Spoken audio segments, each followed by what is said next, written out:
Yesterday, D.C.'s elite gathered at the National Cathedral in Washington to remember former Secretary of State Madeleine Albright, who died last month at 84 years old. Hillary Clinton spoke at the event. Here's some of her eulogy. She didn't just help other women.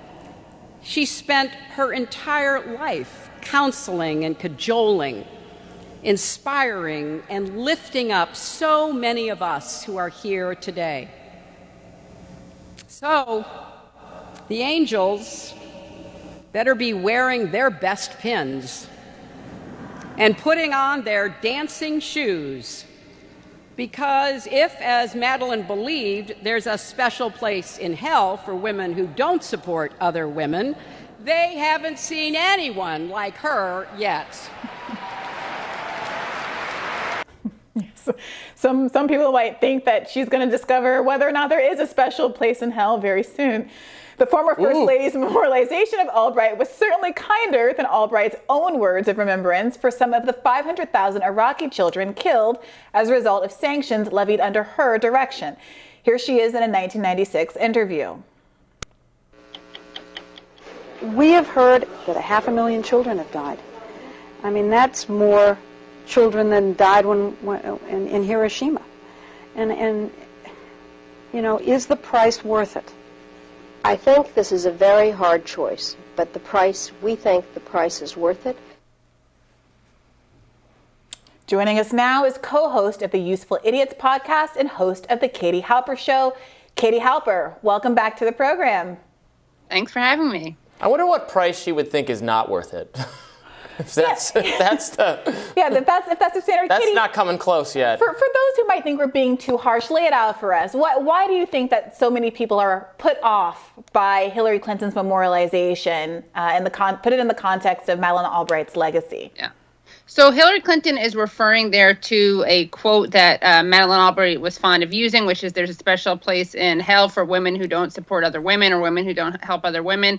And this was made famous when she actually said it on the campaign trail in 2016 in a really condescending, contemptuous, disdainful way, basically telling women who didn't support Bernie Sanders that there was a special place in them in hell for them because they weren't supporting the candidate who obviously Madeleine Albright was supporting, which was Hillary Clinton.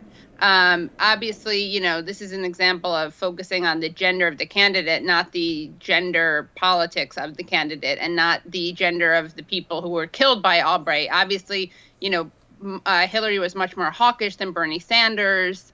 And for someone like Albright, she certainly had a lot of women's hands because of her role in so many conflicts.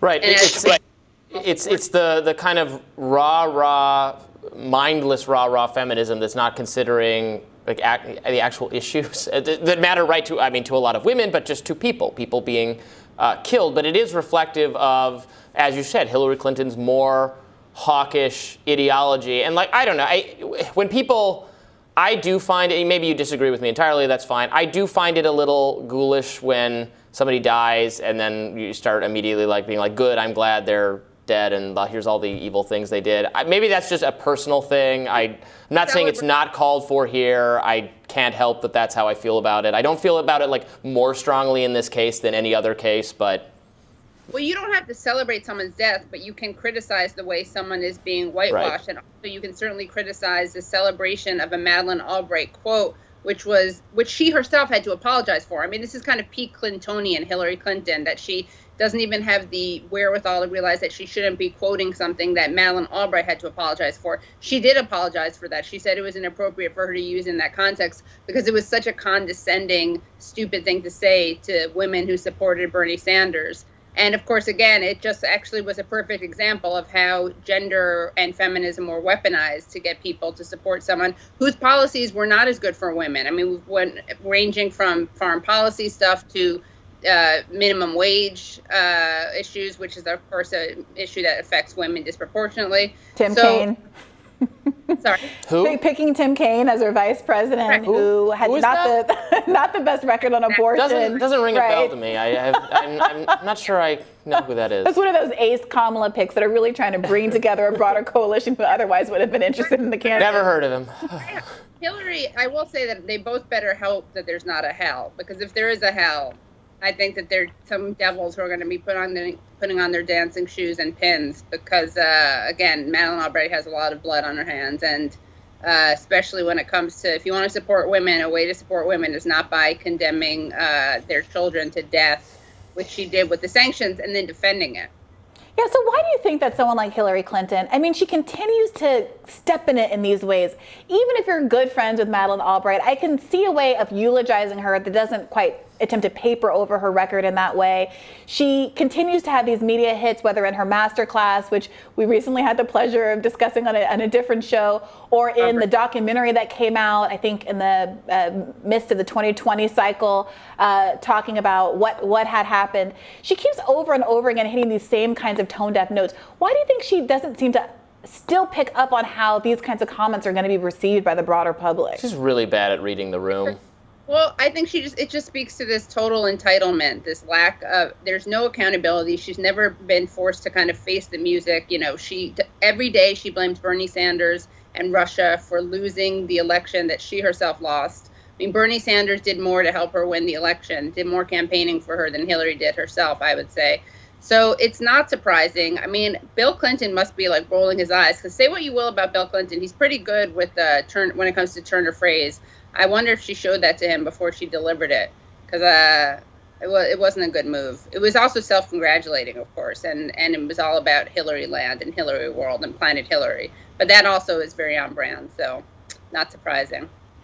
Yeah, I didn't think it quite landed with the dramatic. Tactically made it sound like she was saying she was going to hell. I mean, she doesn't even know how to write the line effectively.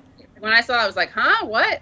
Forget the politics. You don't even have to have a problem with Madeleine Albright. It just really sounded like Hillary was describing her descent into hell.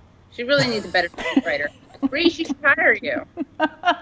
Well, I thought it was reflective of how Hillary Clinton herself will clearly want to be remembered, right? She'll want to be noted for being the most important and influential political figure who is a woman who ever existed. Like, that is what she wants people to say. Like, yes, woman, great, right? Yes. I mean, that is the depth of her commitment to politics.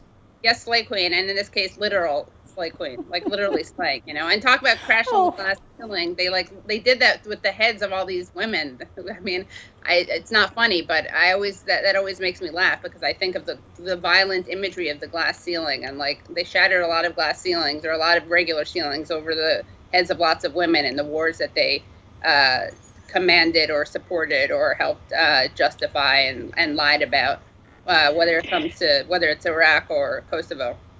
Yeah, I'm with you, Robbie, that sometimes I am a little uncomfortable with some of the discourse that comes out around the context of somebody's death.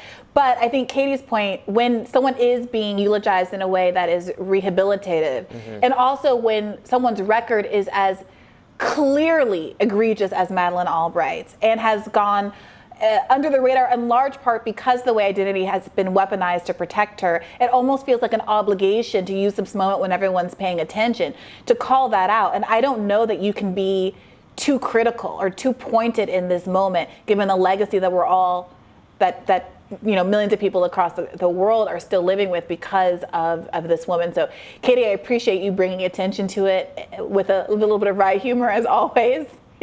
Well, she also, one other thing she said that was pretty disgusting, and again, I don't expect people to be critical of her, as you were saying. I certainly don't expect Hillary Clinton to. I think it is kind of next level to use a quote that Madeleine Albright said, which was very bullying of other women and anti-feminist, and said about Hillary Clinton. I just think that is the part that's so narcissistic and out of touch, i.e., AKA, so Hillary Clinton.